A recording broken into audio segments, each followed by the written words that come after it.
two, one, two, three.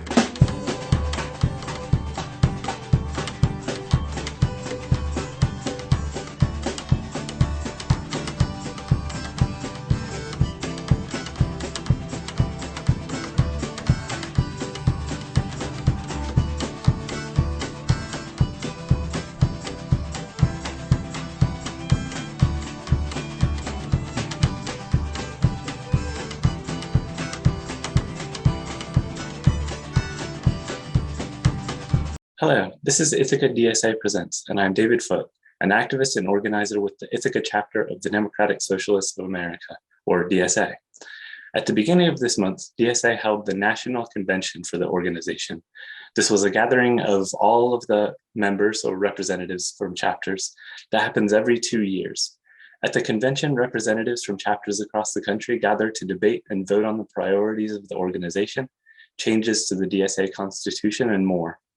They also participate in workshops, panel discussions, and other events that allow people to get to know each other, share our victories or challenges, things we've learned through our political work, and build a stronger movement. I'm talking today with two of the delegates that represented Ithaca at the convention, Aurora Rojer and Theresa Alt. Thank you for joining us. Glad to be here. Yeah, very glad to be here too. I always love talking about DSA things. And maybe we should mention that there was a third delegate from Ithaca, Maddie Halpert, who is at the moment very busy running for the First Ward Common Council seat. Important to note, thank you. So can you tell me why you decided to put your name forward as a delegate for Ithaca and share a couple initial impressions from the convention? Well, for me, this is something that I have been doing, going to the convention, let's put it that way, is something that I have been doing for more than 30 years. I have been involved not only in local DSA, but also in national DSA in various ways, still am. Sometimes, some years I've been a delegate, some years I went with various tasks, but not as a delegate. Now, of course, what was very different this time was that it was virtual. It was bigger than ever before in terms of numbers, but virtual. That changed a lot. Yeah, well, so I think it's really cool how Theresa has this long history of going to the convention, and I'm almost the opposite. So I've been involved with Ithaca DSA for a couple years now, and I've been the chair for about half a year and was in various leadership positions before that. But I'd never really been involved in any national decision-making before. Everything I've done with the DSA has been very local, which is great. But I put my name forward because I was really excited to get to participate in something bigger than Ithaca politics or even New York State politics. So my initial impression was just like, wow, you can actually practice democracy with 1,300 people. And it has, there's kinks that we got to work out, right? And it's not easy. And the online platform was a little clunky at first, but by the end, I was just like so excited and impressed to be practicing democracy on such a big scale. And I found it pretty thrilling. Great. Yeah, you hinted at some of the different, both the challenges of holding a convention online and with this many people, and some of the really great aspects of it. So let's dig into that. Previous conventions were held in person. I was able to attend the 2017 convention in Chicago. In 2019, it was in Atlanta. Each of those were, I believe, Thursday evening through Sunday events. Because this one was held online, they stretched it out over a week, which was kind of cool. Speaking broadly, what were some of the things that were accomplished during the convention? What happened and what outcomes do you see coming out of it?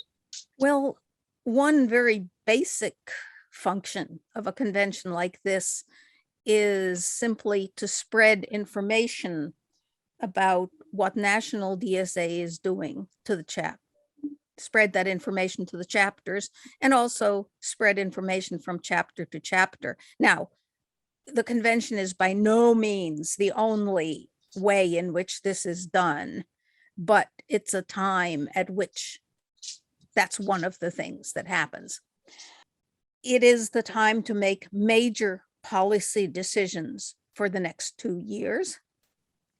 That is one of the two, you might say, constitutional functions. DSA has a constitutional functions of the convention. And the other big constitutional function is to elect the National Political Committee, essentially 16 and 2/2 member body. We can go into those details later. And the body that is charged with, first of all, translating the decisions of the convention into actual practice, which could mean something like, well, the resolution says that we should, in essence, that we should spend $500,000 on this. But in fact, we don't have that kind of money. We're going to spend whatever, $300,000 on it. Yeah, so to some extent, interpreting the resolutions in practical terms. Also making decisions really of any size when circumstances change. I mean, certainly we have had a lot of circumstances that changed on us. I mean, some years ago, there was the change from we were prioritizing a campaign to you might say, a not strictly electoral campaign to urge Bernie Sanders to run for president. That was 2015. And then suddenly he was running for president. Well, a lot of things changed. It didn't, the spirit was totally unchanged, but the details were changed. Or more recently in 2020, when Bernie Sanders' campaign was essentially suddenly interrupted when the tactic of doing a lot of one-on-one canvassing became impossible with COVID-19, when lots of things changed due to COVID-19. Lots and lots of practical decisions had to be made. And it was the National Political Committee, the NPC, that made them. Now, there was something really new in this convention, or pretty new, let's say. And that was that we adopted a national platform. We have never had anything exactly like it before. It is not all that unprecedented because in 2015, we adopted a national strategy that really covered a lot of the same elements. Yeah, and so besides we adopted a national platform, we elected our new NPC, we voted on a lot of policy decisions, what are called proposals, resolutions we voted on, which was great. So we kind of directed where our energies will go in the next 2 years as a national organization. But then we also, I think because it was online, there was more time, it was a whole week online. So every night there were workshops and speakers. So we heard from Astra Taylor, we heard from India Walton of Buffalo, Rashida Tlaib. So it was really exciting to not just, it was like we were doing the work of where we want to go, but we were also, I felt like I learned so much hearing from other chapters, hearing about campaigns that have already happened, hearing from really important national figures, and doing trainings as well. So I did a really fun training that we're actually going to be doing a mini version of at our next general body meeting. That's pretty good. Aurora, I wanted to ask if you could unpack something you mentioned at the beginning of the meeting, which was this idea of practicing democracy with 1,300 other people. I think most of us have some sort of sense of what democracy means in terms of voting, in terms of living in the society we do. But what do you mean by practicing democracy in this context? Yeah, that's a great question, David. So we often think of democracy as voting for people to represent us, and then those people will make decisions, which, in a sense, this was because we elected Yes. delegates. However, the delegates, well, any member could write a resolution, any member in good standing, and then these resolutions. So this is way before the convention. The resolutions had to be signed by 250 other members. And resolutions that got that many signatures were going to appear on the agenda of the convention. So the convention agenda was like put together in large part by any member who has a good idea that gets support from other members. And then we spent a really long time discussing in a very structured format, like discussing all of these resolutions. I won't get into exactly how the agenda was set, but that was a democratic process as well. We discussed all the resolutions and then we voted on them. And these resolutions that clearly, I mean, it's not so different from legislation, I guess, but it was just like a bam, bam, bam. We're making decisions. By the end, it got that way. And it just felt like, we read this like 200-page document that has all these resolutions, but then hearing people speak from experience, from their kind of political leanings about why they think this should or should not pass, and having that kind of shift the discussion that we were having internally as Ithaca. We had like a running group message, so like I could feel our decision-making shifting, hearing each other talk, which I think is kind of like the key component of democracy, is not just voting on things, but allowing for debate to shift and shape how you think about things. So it felt really, even though it was a rigid structure where it would be like 3 speak for a thing, 3 speak against it, and then we vote, within that debate, it just felt like really rich and really excellent. And then exciting because we made all these decisions. Yeah, we're talking about these periods of debate and voting and these resolutions as kind of the backbone of the convention itself. That word resolutions might not be immediately clear if you weren't involved with the process, but to sum it up, these were statements about specific steps that members believe the organization needs to take, from developing our own technology to use, like voter canvassing apps, to focusing more on international socialist coordinating, to adopting a childcare for all strategy. All of these were grassroots documents that were discussed, amended, and then voted on by the members. Can you share a few of the resolutions that were the most significant in your view? Well, let's see.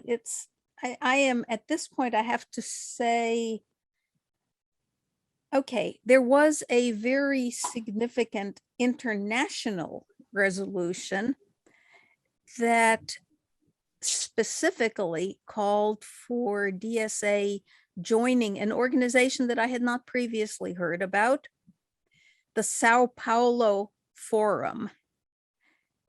It's a kind of loose organization of a great variety of left parties in the Western Hemisphere.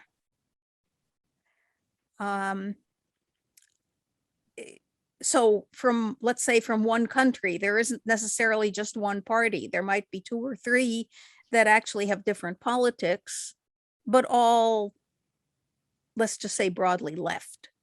Oh, I'm sure you could have a bang up discussion where one says, you're not left, you're sectarian, and the other says, you're not left, you're neoliberal, but nevertheless, there is a general orientation, let's say left of center. I'd say a couple of resolutions that passed that really excited me. One is the one that David mentioned, childcare for all. I think that that's a really cool resolution because it is committing to a strategy of childcare for all campaigns, but doing that locally, and kind of following what Portland DSA did in winning pre-K for all in the county that Portland is in Oregon. I don't remember what county that's called, but I think that that's really exciting. It's kind of like a national priority, but local chapters doing local campaigns. And I think that could be a great campaign for the future for Ithaca DSA. Another that really excited me was Resolution 5, Building Worker Power to Win Democratic Socialism, a Labor Strategy for DSA. And this resolution was one of the longer resolutions. It was clearly worked on by a bunch of different people from different caucuses.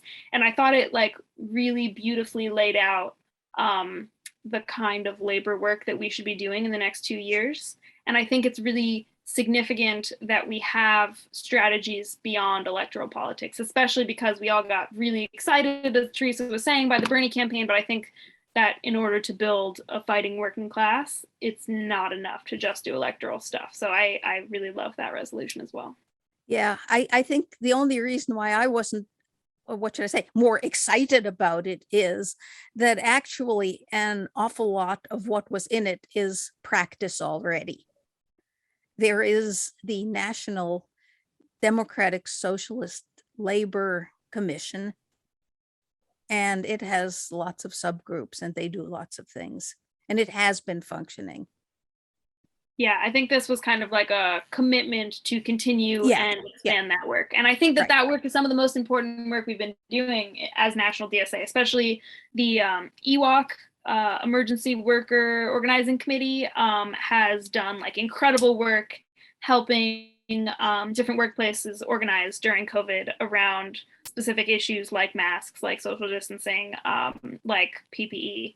And I think that that is like an incredible thing that we've been doing. And I'm excited to see where else that will go. Yeah, I think it's often good to have some of these things spelled out again, even if they're already in progress. One of the things I've found in organizing is, unfortunately, sometimes if you don't tell people what you're doing, they'll assume you're not doing it. So just for those who are new to DSA, for those who have been buried in one aspect of the work, it's kind of important to sometimes spell it all out over a few pages of a document. So how do you expect that some of the decisions will be made, whether they are continuing work or bringing up something that's newer for the organization? How will this convention affect what DSA does at the national and at the local level going forward? Well, I think in terms of labor, as I say, it reaffirms the kinds of things we've been doing. In terms of, well, electoral might be an interesting situation that doesn't quite fit the questions. So let me just go into it. I mean, we've had the National Electoral Committee, and in essence, what they do is vet local. I mean, if a local that endorses a candidate can apply for national endorsement, and they vet the application and approve it. And if so, the whole country, you know, DSAers all over the country hear about it, and that can affect things like whether we make contributions to that candidate or not. Well, let's see. They're not exactly in terms of any one single resolution, but rather in terms of various resolutions and various proposed amendments to resolutions. There was an underlying, or maybe I should say two underlying controversies. One, a very long-standing one that DSA, well, where some say DSA tactically works with in the Democratic Party or outside the Democratic Party against it, depending on very local circumstances. There's a faction also that says, no, no, no, DSA has to make a clean break with the Democratic Party and get to work on forming a third party, a socialist party. I would say there was a pretty solid decision to stay with the choose your tactics depending on local situations. To make it very, clear and personal, you might say the famous, other than Bernie Sanders, who comes out of very special conditions in Vermont. The notable socialist at that earlier a member of the organization Socialist Alternative, not of DSA, later joined DSA, Kshama Sawant, who won election to the City Council of Seattle. And as a member of DSA, she was a delegate and she was pushing. She, sponsored an amendment to push her kind of politics. Well, the practical problem is that those Seattle City Council elections are nonpartisan.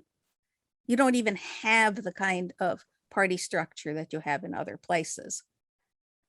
And probably what she did is not replicable in other places.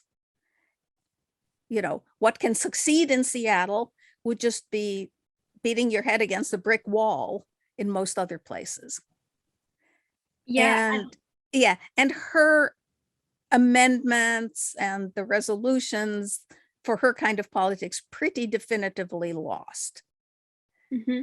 And just so our listeners don't think that we only talked about electoral politics, I just want to highlight a couple of other really important things that are going to change in DSA's organizing over the next 2 years. So one is we committed to abolition work, which is something that we started doing, but really only started doing after the George Floyd rebellion, and I think is like crucial left work.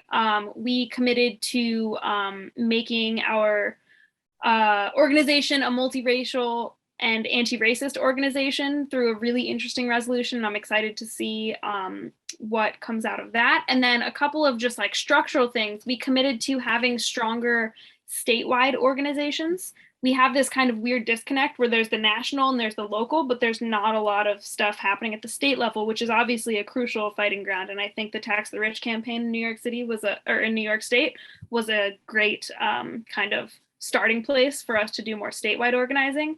And then there was a campaign, or there was a resolution that passed to help local chapters fund staff and open offices.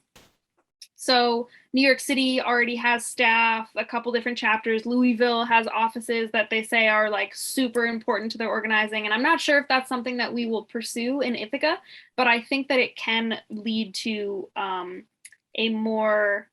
I think it could really expand our capacity as a national organization.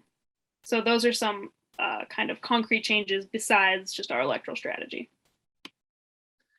Thank you. And if anyone is curious enough following this conversation to get online and read more about the convention or even about DSA in general, they might find that there were some heated discussions, even some controversy around elements of this convention. Of course, we're all familiar with old tropes of leftist infighting, about divisions that keep us from solidarity. But we also recognize that a movement that's based on analysis, constant struggle, working in various dimensions towards a common goal, it becomes valuable to grapple with the contradictions that make up our lives and inform the work we do. So what was happening with that? Can you say in a few words without identifying anyone by name? So there was there was a slate of candidates running for MPC, and they're on Twitter. Some of their comrades or former comrades released like a long Medium article, kind of discrediting them through various personal and political things that they'd done wrong. And one person on the slate who was not named dropped out, and then two other people who were on the slate also dropped out, and then the third person was kind of removed by the MPC and then put back on and is now elected. So there was like lots of kind of, it was political, but it was also personal, and the way that it was done through Twitter instead of through DSA's grievance process was definitely led to some drama and led to a lot of like, do we want to air our dirty laundry on social media as opposed to going through the process that we have in place. And I think that was probably the most personal drama, and then the other drama that Theresa kind of touched on about electoral stuff, it is much more more political. Yeah, that's political. By the way, the other, getting onto that electoral political stuff, another aspect of some resolutions that was pretty solidly rejected was, proposals like the NEC will endorse 10 races outside the Democratic Party. And I think very wisely, this kind of overly prescriptive. There were also penalties, against people who are elected with our endorsement and then take votes that we don't like. And again, I just don't think you can have that kind of prescription. Right. And I think part of the drama there too was that some of these proposals were coming from members of Socialist Alternative, which is a separate socialist organization who's kind of explicitly stated their goal as like refocusing DSA in their image. And I think that, their proposals were some of the ones that were most voted down because it just didn't feel good. It was like, hey, I'm from another socialist organization and this is what I think you should do. It's like, well, maybe your socialist organization isn't the mass socialist organization for a reason. Yeah. So that led to a little bit of drama as well. Yeah. Okay, I want to name a few names because I really admire them. The chairs of the sessions who handled Robert's rules skillfully, and by skillfully, I mean achieving the will of the convention, which sometimes meant, dismissing the requests of an individual delegate. Sandy Barnard, Natalie Mederi, Justin Charles, Walker Green, Graham Denovan, and I think Brian Laverne. And maybe one thing that we could take home and do here is brush up our skills with Robert's rules. Perhaps we could invent a game to play and, have teams or something and play by Robert's rules and learn how to use it. Sure. Well, thank you all for sharing this information. We're at time for this interview today, but I know this conversation will continue. So once again, this has been Ithaca DSA Presents. I'm David Foote, and I'm joined today by Theresa Alt and Aurora Rojer. Thanks again for talking with us.